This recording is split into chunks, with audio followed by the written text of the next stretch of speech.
Tadarus ada malam. Ada tadarus.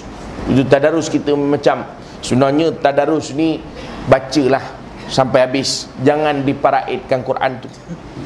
Kan? Ada setengah tempat di sini tak tahulah. Ya, setengah tempat 30 juzuk tu dibagi-bagi dalam kumpulan masjid tu. Ada 10 kumpulan lelaki, 10 kumpulan perempuan. Juzuk ada 30. Dibaginya dua. Perempuan 16 sampai 30, laki-laki 11 1 sampai 15. Kemudian yang laki-laki itu diparait kepada 10 kumpulan. Kau 2 juzuk, 2 juzuk, 2 juzuk, 2 juzuk, 2 juzuk. Tak cukup gitu pula. Dalam kumpulan tadi lagi pandai. Di subkonnya pula. Kau balik baca 2 muka, kau balik 2 muka, kau balik 2 muka, kau balik 2 muka. Baik tak payah baca lah tuan-tuan. Kalau macam gitu gayanya apa benda tadarus tu. Tadarus ni kita baca orang lain dengar, salah perbetulkan. Orang kita ni yang dia tak suka tadarus kerana dia tak suka orang betulkan kalau dia salah.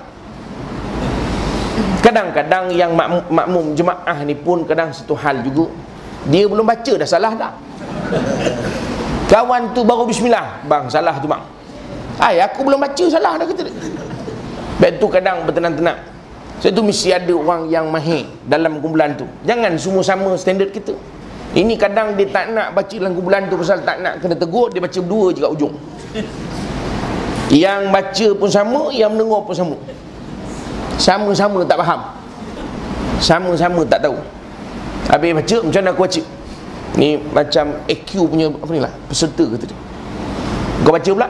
Baca. Macam mana aku baca? Kau baca ni macam kari yang menang baru ni. Walhal dua-dua lingkup.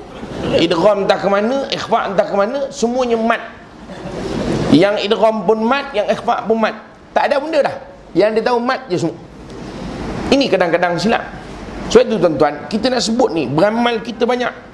Tapi kita khawatir kalau beramal tu tak membawa kita kepada kebaikan.